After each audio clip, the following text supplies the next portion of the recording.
তিনটি শর্ত মানলে যে কোনো দল জামায়াতে ইসলামীর সঙ্গে নির্বাচনী সমঝোতা করতে পারবে বলে জানিয়েছেন দলের আমির ডাক্তার শফিকুর রহমান। ছাত্র শিবিরের সম্মেলনে একথা জানান তিনি। দেশ নিয়ে একটি নতুন সম্ভাবনা দেখা দিয়েছে বলে মন্তব্য করেছেন দলের সেক্রেটারি জেনারেল মিয়া গোলাম পরোয়ার।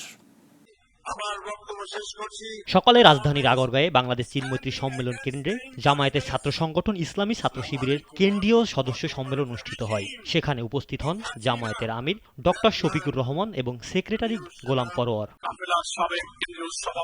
ছাত্র শিবিরের আদর্শকে মোকাবেলা করতে ব্যর্থ হয়ে একদল অপপ্রচার চালাচ্ছে বলে জানান দলের সেক্রেটারি। বলেন, একটি ষড়যন্ত্র দেখতে পাচ্ছি আমাদের এই অগ্রযাত্রাকে রুখে দেওয়ার জন্য। একটি ষড়যন্ত্র দেখতে পাচ্ছি আমাদের এই অগ্রযাত্রাকে রুখে দেওয়ার জন্য। ইসলামী ছাত্র শিবির তথা আধিপত্যবাদ বিরোধী ইসলামী জনতার এই সংগ্রামকে ঠেকাবার জন্য জাতিকে বিভ্রান্ত করে আমাদেরকে আবার সেই পেছনে ঢেলে দিতে চায়। কিন্তু জাতি কোন মিথ্যাচার, কোন মিথ্যামান্ডাকে কখনো বিশ্বাস করবে না। জাতির উপর থেকে কালো ছায়া এখনো যায়নি জানিয়ে শফিকুর রহমান বলেন, এই কালো ছায়া দূর না হওয়া পর্যন্ত ছাত্র শিবির ও জামায়াত ইসলামী সংগ্রাম করে যাবে। অতীত দিনগুলোতে অনেক বেদনাদায়ক দৃশ্য আমরা দেখেছি। এই কাজ যারা করেছেন তারা নিন্দিত হয়েছেন। আবার এই কাজের পুনরুদ্ধার বাংলাদেশের ছাত্র সমাজ বরদাস্ত করবে না।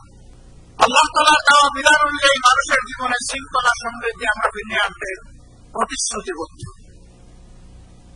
আমরা একটি দুর্নীতিমুক্ত, বৈষম্য মুক্ত, ইনসাফ ভিত্তিক মানবিক বাংলাদেশ গড়তে চাই।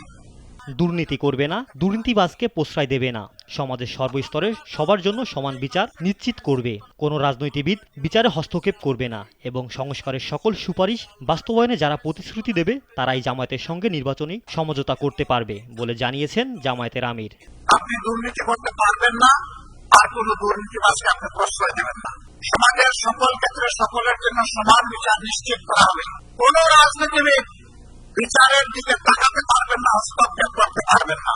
জনগণ যে সংস্কারের দিকে তাকিয়ে আছে, সেই সংস্কারের সমস্ত সুপারিশমালাকে বাস্তবায়ন করার প্রতিশ্রুতি দিতে হবে। দেশের অগ্রযাত্রাকে রুখে দিতে একটি চক্র ষড়যন্ত্র এবং অপপ্রচারের মাধ্যমে জাতিকে বিভ্রান্ত করে আবার পিছনে ফেলে দিতে চায়। জামায়াত ইসলামী এই চক্রকে রুখে দেবে বলে জানান দলের নেতারা। ইমরান শেখ, নাগরিক, ঢাকা।